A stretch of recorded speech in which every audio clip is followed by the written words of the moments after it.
Hello sa inyong lahat, mga team abroad, team Pilipinas, team seniors, team bahay.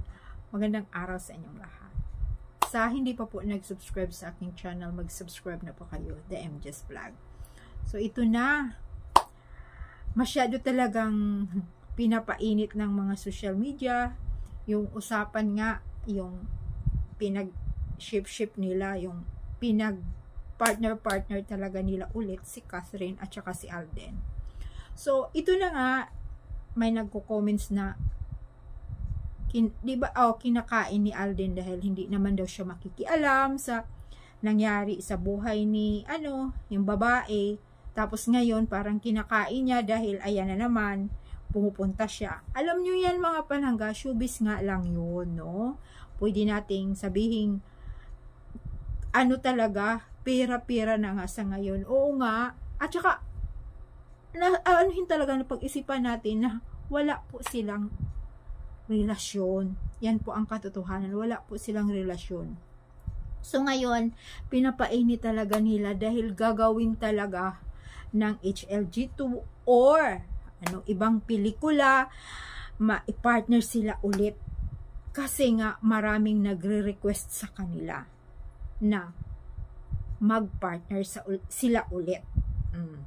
At saka, di ba, pinakamataas nga daw yung kita na yon, yung kanilang HLG. So talagang ngayon niluluto nila ang HLG2. Hindi nga rin natin alam kung may proyekto sila, kahit na siguro lang yung mga commercial or hindi natin nga alam, basta alam nyo naman sa showbiz, once na pareho kasi silang sikat, so once na mayroong proyekto, tapos yung ibang fans na lalo na panay pinupost sa social media, kaya nga sila nagtitrending kasi maraming nagpo-post sa kanila. Tapos kung halimbawa mga palangga, dahil sinasabi nyo nga na ang pangalan nito, panay nyo nakikita, alam nyo yan, pag scroll nyo, kung nakikita nyo yung video, nakikita nyo yung mukha, huwag nyo nang ituloy na pag panood, huwag nyo nang panuoring buo, ignore nyo na lang, o scroll nyo ulit, kasi pag panoorin nyo po yun ulit, sa susunod, mag-open po kayo ng FB or saang social media, sila na naman, kasi nga pinapanood nyo yun, yung unang video. Yan po, tandaan nyo po yan.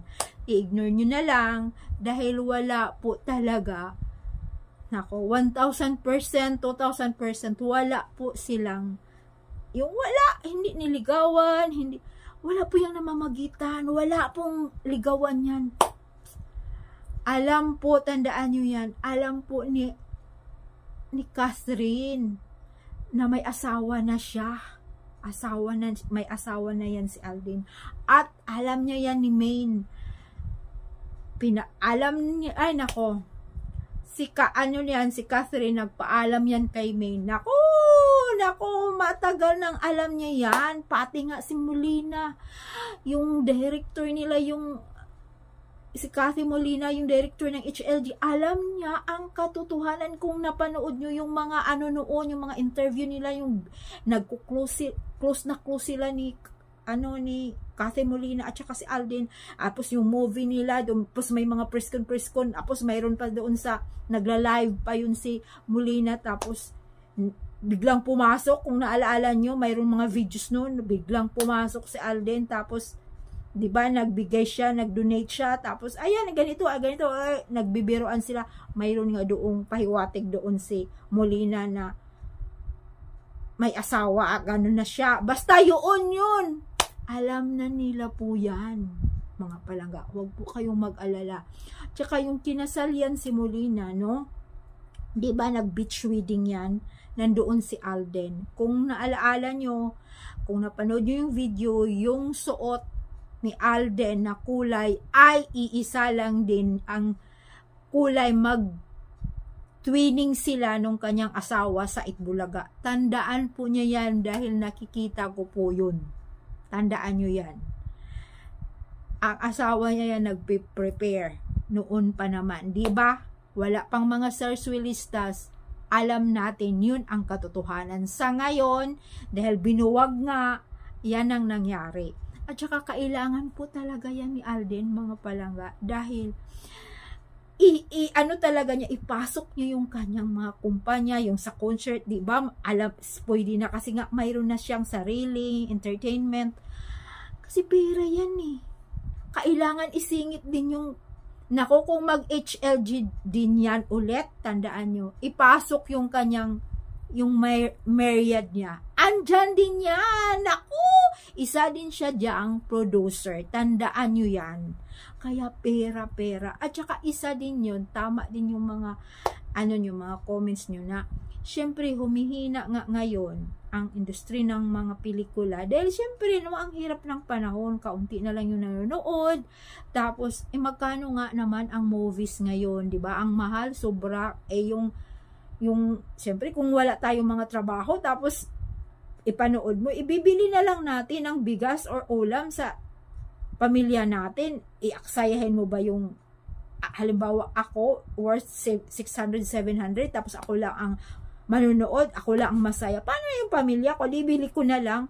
Tsaka hindi po talaga ako nag-alala yung mga palangga, dahil hindi ko naman talaga panoorin. Tsaka yung noon, kahit yung HLG noon, hindi ko talaga pinapanood sa katotohanan, kaya wala po akong alam na ganito ang mga eksena nila sa pelikula na yun. Hindi. At saka wag po nating yung iba. Relax lang po, chill lang po tayo. Wag po tayong magagalit kasi wala. Nako, pelikula lang yan, at saka nasa showbiz po sila. At ito po ay ito na nga ang nilabas nga rin, ito isi-share ko pala sa inyo kahapon. Yun na naman ang balita sa Chika Minute na pumunta nga doon si Alden. At saka wala pong katotohanan yun na may yung bahay ang pinag-usapan.